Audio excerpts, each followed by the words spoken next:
The day I, David Harper, became the most despised man in Greenview Meadows was also the day I seized control of its destiny. All because I took my 15-year-old son Ethan fishing at the community lake. I was slapped with a $500 fine. The woman behind the penalty was Karen Wellington, the president of the Homeowners Association, HOA, a figure of authority with hidden ambitions. But she had no idea I possessed the resources and resolved to turn the tables. If you're reading this while hiding from a tedious HOA meeting, drop a comment sharing where you're hunkering down.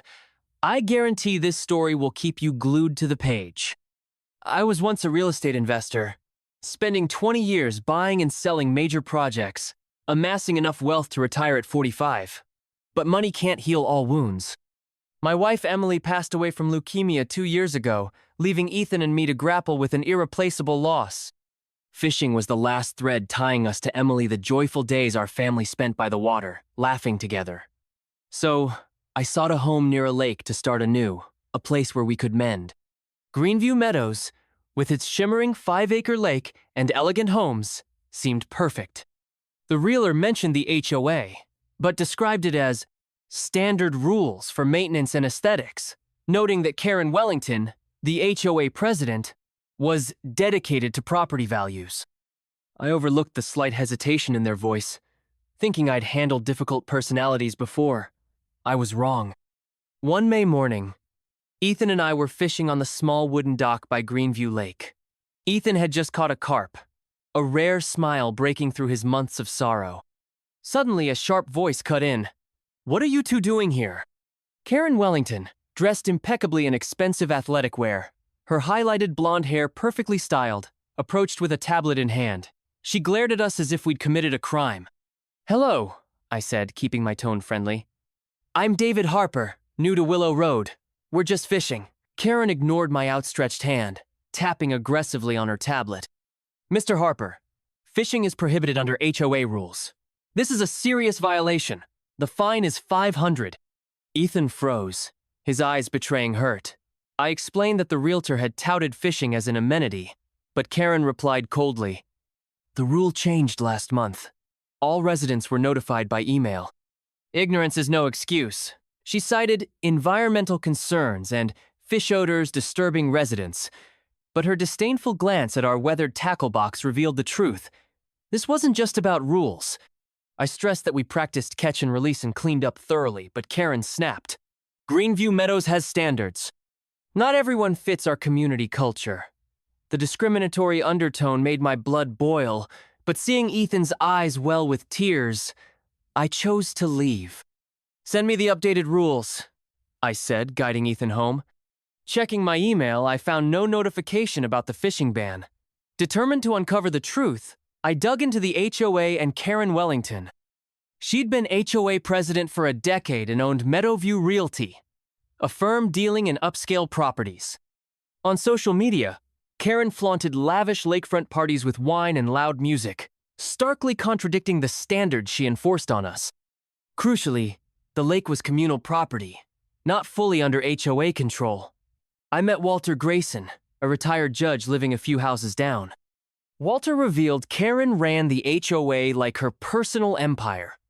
He disclosed that the lake belonged to Crestwood Properties, the community's original developer, with the HOA's recreational lease set to expire in 6 weeks. Crestwood was in financial trouble and might sell the lake. Karen, he heard, was secretly negotiating to buy it for her company to build luxury villas for profit. Another ally, Olivia Bennett, a former bank CFO, shared alarming data. She'd tracked HOA violations for 8 years, showing Karen targeted new residents and people of color at twice the rate of long-term homeowners. Properties hit with heavy fines were often sold cheaply, then snapped up by shell companies tied to Meadowview Realty. Olivia concluded, "Karen doesn't just want the lake. She wants the whole neighborhood."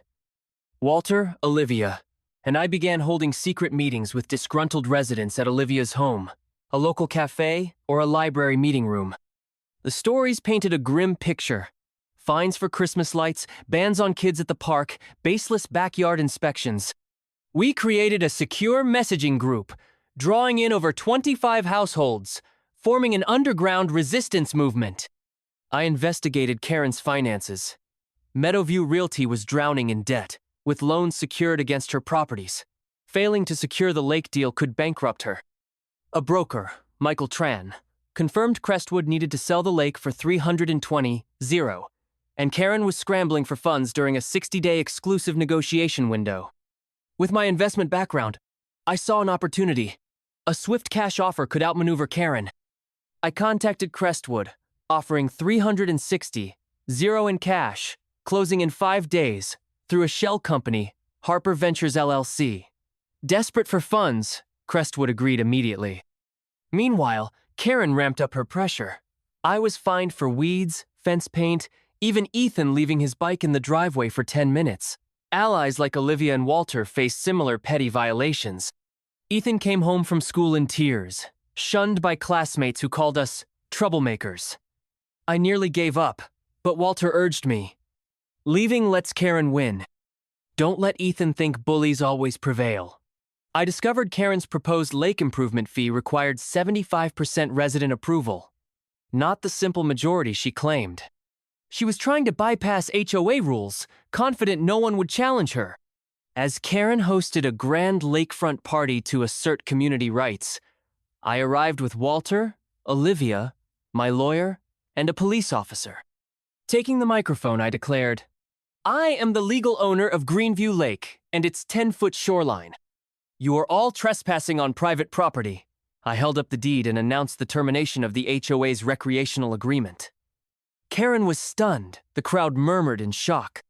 I gave them 15 minutes to leave, with the officer overseeing. Karen protested, but I countered. You've always been strict about rules, Karen. Follow them. Karen sued me, but the case was dismissed due to my clear ownership. Residents began questioning her when Sarah Mitchell, a board member, spoke out. Karen misused HOA funds to favor friends and force residents to sell cheap. An audit uncovered financial irregularities, triggering a criminal investigation. Security footage caught Karen pouring chemicals into the lake, leading to charges of trespassing and environmental tampering. Meadowview Realty collapsed, and Karen tried to sell her home but found no buyers. I transferred the lake to a community trust with 3 conditions. Restructure the HOA with transparent elections, revise rules for fairness, and establish an ethics committee. The lake was renamed Emily's Lake, and I hosted a free fishing day for kids, excluding children of current HOA leaders. Sarah became the new HOA president, pledging reform. I purchased the mortgage notes on 15% of the neighborhood's homes, including Karen's, to pressure for change, while offering low-rate refinancing. A year later, Greenview Meadows became a model for HOA reform. Emily's Lake was a hub for kids learning about ecology, and the community grew closer than ever. I declined a mayoral run, instead founding a scholarship in Emily's name for children who lost parents to illness.